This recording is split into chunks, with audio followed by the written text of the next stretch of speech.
go in the ambulance with them. Scottish Rite, ma'am. Go in the ambulance right there. They're getting ready to go.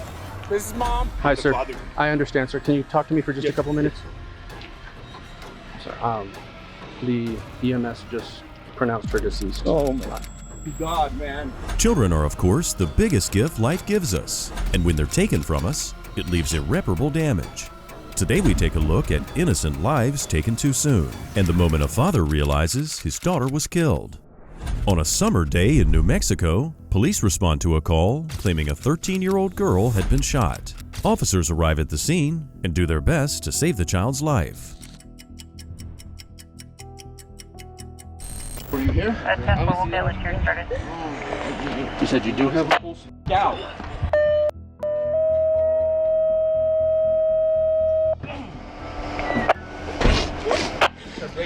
Windows. Test control to Latier Fire. If you could proceed to the area of... Is she alive? Is there anything I can get? She still has a pulse, bud. I'm gonna have to ask you, bro. What you're doing right now is not helping. I'm gonna need you to either go sit down over here or just give us a second, okay?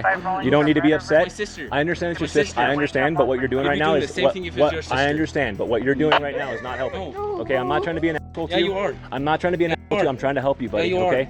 What you're doing right now isn't helping. Please just go over there with them. All you guys doing is filling the pulse. I don't think doing much. Well, here's the thing, dude. The medics are on the way. All we can try to do is keep her alive while the medics are here. She got your page. We'll put She a is. crew She has a together. pulse. How good? So it's pretty good. So can you please just go over there and let us do our job, please? It's okay. It's okay, bud. I understand you're upset. The officer's talking to the girl's older brother, who seems very concerned about his sister's well-being. It's understandable in situations like this that emotions are high, but the brother becomes increasingly erratic. We're gonna need you to back up, please. Please. No. Guys, No. being here is not gonna help. No. Believe me, let us do our My job. sister. Let us do our It's my job. sister. Travis knows exactly It's my what he's sister. doing. Travis knows exactly It's what my he's doing. sister. I understand. Is she alive? The closer you are, Does she?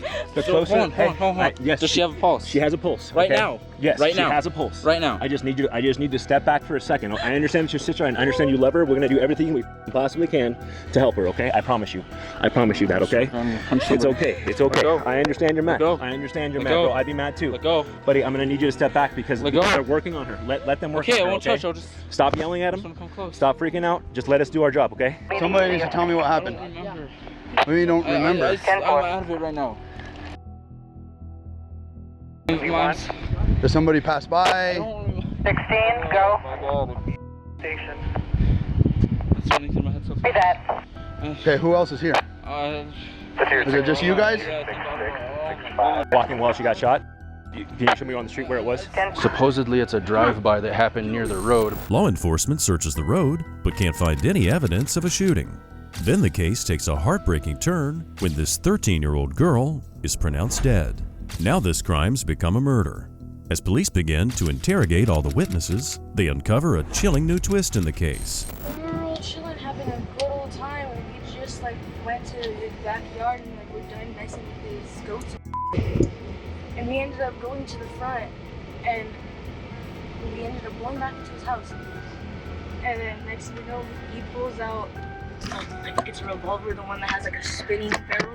Okay. He pulls out one of those. It was a handgun? Yeah. Okay, who does? And then he ends up pointing it at her, and she went to go. Give me 1 second, okay? Pulled out a 22. Was it a 22? What kind of revolver do you know? I don't know my guns. You just know that it was a revolver handgun, right? Yeah, I know. It's one of those spin. Got you. Okay. And he points it at her, and she went to go like take it away from her face, right? All of a sudden, you just hear a boom. I look, and I see her fall to the ground. Next thing you know, she starts to bleed. So he shot her in the face with the handgun? Yeah. Where were you guys when he shot her with the handgun? I think the kitchen. You guys were inside the house when it happened? Yeah. The witness tells the police that another teenager is responsible for this grisly crime and that he shot the young girl in the face. At what point did somebody start cleaning up blood? Oh, I think I really didn't see him do it all that much, but May I say something? Is it okay if I speak to him? tell him what he wanted you to help him do. He asked you to help him carry you to the roadside. That's very true. When I forgot about that, but when like he was like over there, when he said he was gonna kill himself, he kept asking me if like to get her to the road, to say like somebody drove by and shot her, like a drive-by. There was a story of a vehicle driving by. Oh. Yeah, he made that story up whenever he shot her and took her outside. What did he tell you about that? He tried to make up the story that the drive-by happened right next to that dumpster in front of his on the road. Tried to say that a drive-by happened right there, and that her brother went to his house freaking out about it, and they ended up dragging her over there. So let me get this straight. This teenager dragged around the wounded 13-year-old girl to cover up his crime. If this kid hadn't wasted so much time, maybe the paramedics would have been able to save her. And now comes the moment that all police officers dread, telling the father of the child. Hi, sir. I understand, sir. Can you talk to me for just a couple minutes? Sorry. The EMS just pronounced her deceased. Oh my God, man. So, He's gone. He's gone. Can I please go see? yes, sir. I'll have one of my guys meet you. I'm trying to stay out here to block this off. I'm fine. I'm sorry, sir. My condolences. I'm honestly, I'm gonna do my damnedest to figure out what happened. I'm sorry. I don't know, but my son called me. Oh God, I know I can't do. It's the most heartbreaking news any father could receive. The police must bring justice to this little girl. The father of the alleged shooter has already contacted a lawyer and won't cooperate with the police. Come on out, man. He's not talking to nobody. We're gonna sit over here, bro. He's not sitting over here. Oh, it's your boy? Yeah, it's my boy. We talked to an attorney. Any question, anything can be done. Okay, we're just trying to make sure. Is this the scene where it happened? It is well, now. the body's in the back. There's no scene. There's nothing in here. Okay, I need you guys to step on out. Brown, come on. No. Need you guys to step on out. You have a warrant? There's gonna be a warrant. Well, we have detectives on the way. We need you guys to step on out now. We've tried cooperating. These guys have already let people go that were here. So what's the issue? There's an issue because why are we supposed to sit here? You live here? Yeah, I live here. This is my home. Okay. Are there any neighbors that we can talk to? Where you can hang out? No. There's not. What's your name, bro? William Brown. There's not any neighbors we can hang out. What are we supposed to do? Huh? What are we supposed to do? Well, step on out. No. Notice how the father of the shooter refers to the deceased girl as the body in the back. This guy seems to have no sympathy for a dead child. When it comes to child killers, law enforcement is not messing around, and they take the teenage boy into custody. Where are you taking him? To a unit. What unit? Well, did you bring the unit to the house? For what? For what? That's all I have to say. He's gonna be detained. I think it's pretty obvious he's gonna be detained. Well, but what? He didn't do nothing. Yes, he's being detained. I didn't see he's being arrested. He's being detained with us. That's it. That's gonna be in the end of it. Okay. We don't have another place to go. Yeah, better. I mean, you appreciate that there's a dead girl on your porch, right? Yeah. I don't have an option either. So you know where to go, but I don't have an option. They ain't got nothing on me. I ain't worried. Barb, They ain't got nothing on me. So I ain't do nothing. it's okay. Just keep your mouth quiet. We have a lawyer. It's gonna be okay, but you're gonna have to drink something. I can't. Bro, my wrists are all Barb, getting cut settle into. down. You have to settle down. You have to be calm right now, okay? My wrists are getting cut into. It's okay. Here. Barb, I know. Anyone who calls their mother bro already has issues. This kid is worried about his handcuffs being too tight, but doesn't seem too concerned about the child he's just murdered, and the father who now has to bury his daughter. There's a lot of guns in that house, right? And none of them are secured. Most of them are secure. I have a few that are out. You have a few that are out. Okay, with that right there, have your hands, put your hand behind your back. This case made history in New Mexico, as this man becomes the first person to be charged under the Benny Safe Storage Act. This act holds parents criminally responsible for negligent use of a firearm accessible to a minor. This gun-wielding 14-year-old boy was charged with first-degree murder and tampering with evidence. In Jacksonville, Florida, police are called to a house when a woman claims that her sister is not allowing her to see her own 5-year-old daughter. If you had paperwork right now, if you gave me some paperwork and said, hey, you were allowed to see this child, then okay, cool. we get the child to you, okay? But I can't just give you the child, okay? It don't work like that. I'm saying, but if I don't have the paper, but if I could get something that said I can visit her. If you had paperwork signed by the judge and signed by the caregiver in the courts. No, I don't. If you could get it on a picture, would that work? No, it doesn't work like that. No, I can't just do that, okay? I'm sorry. So I'm No, yes ma'am, until you can get some paperwork that tells me that you have access to the child currently for visitation. What is the location of your emergency? Hi, I would like to report a kidnapping. Where are you at? I am in Jacksonville, Florida. Okay, are you the one that was kidnapped? Who was kidnapped? They came and took her, and she just sped off in the car with her. She has no custody at all? She has zero custody. I have all the paperwork. We literally just had the cops come today because she was in my house trying to, she was here at my house trying to take her, and we said no, and she took her anyways. This mother lost custody of her child, so she can't just pick her up whenever she wants. She's also noticeably pregnant with another child, which makes what's about to happen even more terrifying. Suddenly, a rainstorm hits, and police find themselves in pursuit of the woman on a 30-mile chase while the little girl's in the car.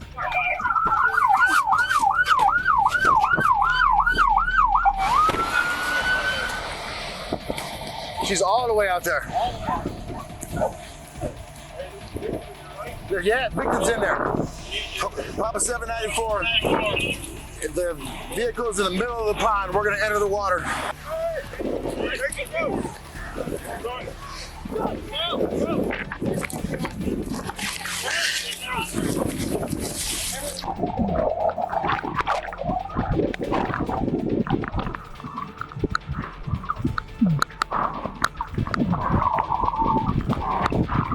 Hold on that Ready?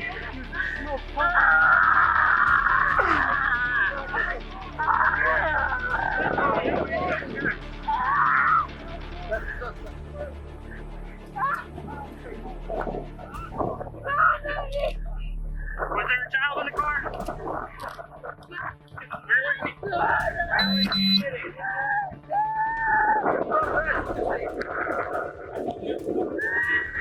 Couldn't see the car.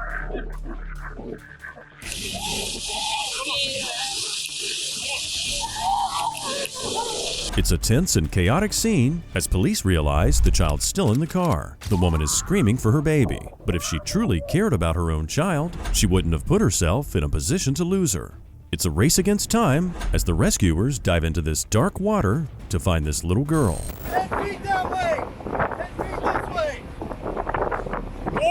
Door! Yeah! 10 feet!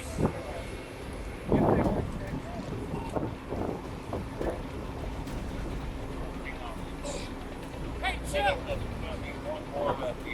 We put the aerial up for some light! Are they on it? Are they on it? Area, did you keep moving north?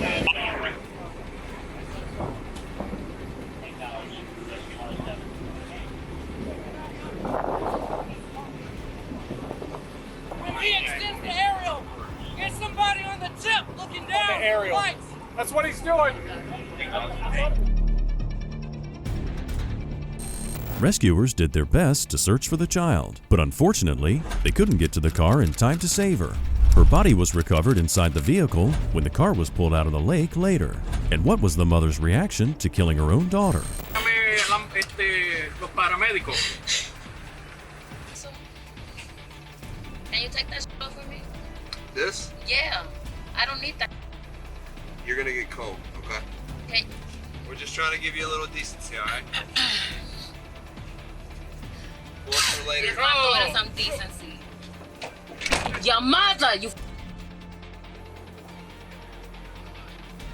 Q. I'll take a shot of lunch. The wheelchair.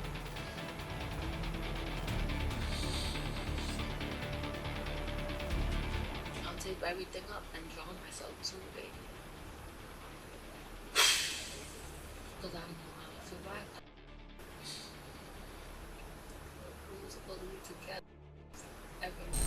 no idea why this woman's spitting on the cops when this situation was entirely her own fault. I guess if she couldn't have her daughter, then no one could. She was charged with aggravated child manslaughter, vehicular homicide, battery on a law enforcement officer, battery on an emergency medical person, and aggravated fleeing or eluding causing death. Leaving your baby with a person can obviously be scary, but a parent's worst nightmare is realizing they left their baby with an evil person. This story starts on February 3rd, 2021 in Dunwoody, Georgia. Police are called to a daycare after a toddler becomes unresponsive. Hey guys, right here. He's laying face down in the bed? Yeah. All right, clear. Analyzing heart rhythm. Stay clear of patient. Analyzing heart. No shock advised. Let's go. Let's go. Be sure emergency medical services. Is this y'all's child? I have a family-owned daycare. This is one of my clients. Okay. Have we contacted them yet? No, I haven't called anyone or done anything Okay. yet. Go ahead and call them. Yeah, go ahead. Let's go ahead and call them. I'm still in the process of getting everyone out of bed. So this guy's still sitting here because, so this is the bed that Charlie was in. Okay, I'm just going to take a quick overview of the whole room real quick and then... Sorry. No, you're fine. I think keep his face out of it, I guess, is probably the best thing to do. I don't know. He's not going to be in it. So you said you put him down at what time? A little bit after 2 o'clock, I believe. That would be his normal schedule, like 2 or 2:30. And then he would typically, he would have slept and then had a bottle at 3. Okay, so you came down at 2:45? 3:45. 3:45. I mean, obviously, if I would have known we were having an emergency, I wouldn't have let him sleep, but I thought he was just tired. Show me how you placed him. Sure. And you do a picture and then show me how you put him.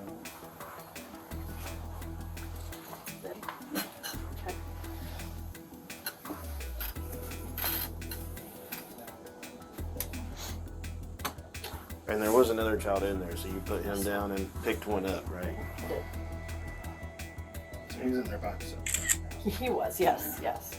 Yes. The woman claims she placed this little boy on his back and that he rolled over by himself. She also says the baby normally wakes up at 3 p.m. for his bottle, but she let him sleep today until 3:45 p.m. So in all that time, she didn't go downstairs to check on him and see that he might have rolled over onto his stomach. The mother of the baby's notified, and she rushes to the scene. Have her go in the ambulance with them. Scottish Rite, ma'am.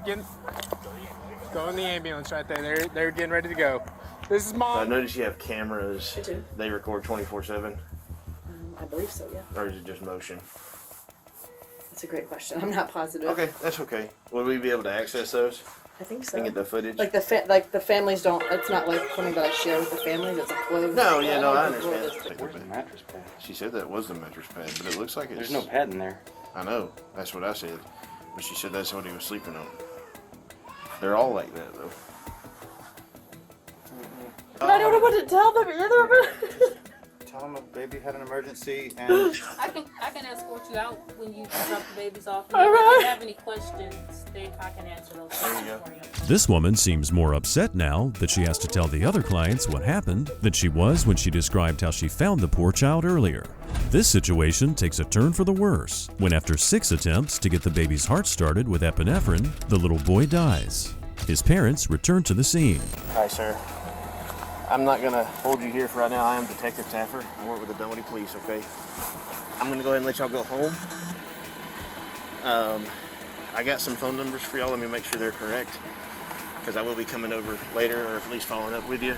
The heartbreak, confusion, and despair on this father's face is hard to watch. He's slowly coming to terms with what's just happened to the most precious thing in his life. Everyone's been told so far that this was all an accident, but after thorough investigation, police decide to make an arrest.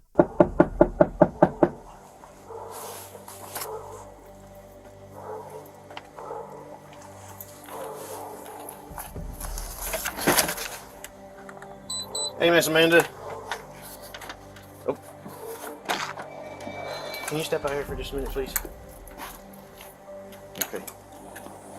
I want you to turn around, face me, put your hands on your back, okay? You are being placed under arrest. Okay. Just so I can tell our attorney, what is she being arrested for? She's arrested for felony murder and cruelty to children in the 2nd degree. You probably need to stop. I didn't hear you say felony. I heard you say felony murder, and I wasn't aware of that. So I probably need somebody else here. So if we need to go, I understand. So you don't want to talk to me? Well, I would love to, but I don't. that is, I think that's big, and I think I need someone else here. Does that make sense? Yeah. Now that she realizes she's been caught, she now decides that she doesn't want to speak to the authorities. So how did the cops arrive at these charges? The evidence was in the video footage. Watch as one of the detectives demonstrates to the parents what happened to their son. So I'm just going to use this door as her door. Excuse me. So he was standing kind of like this, looking out the window there. So she comes up, and then Mr. Graham was standing next to him. So she walks up and opens the door, right? And his feet are hitting it, stopping the door from him. She does that 4 times, okay? Then you can tell that she gets annoyed by that, and that's when she grabs him, right? One arm on each, spins around, okay? And it's open here, so he doesn't hit anything. So when he spins around, she's not paying attention. She's still looking at the door, and then drops him. So when he hits the ground, his feet come up over his head. He kind of rolls up, and his feet move over to the side. So that shows me a couple things. One, it wasn't just a gentle sit down. Not only did this evil woman hurt other children in her care, but she also ignored guidelines that state you don't leave a baby face down. And then she didn't check on him for over 2 hours. She was charged with second-degree murder, reckless conduct, and multiple counts of cruelty to children. She was later sentenced to 35 years in prison. These videos depict days that no parent will ever forget. Thankfully, police officers caught the people responsible for these heinous acts and then held them accountable. Please, make sure you always let the people you care about know just how much they mean to you. Thanks for watching, and we'll see you next time.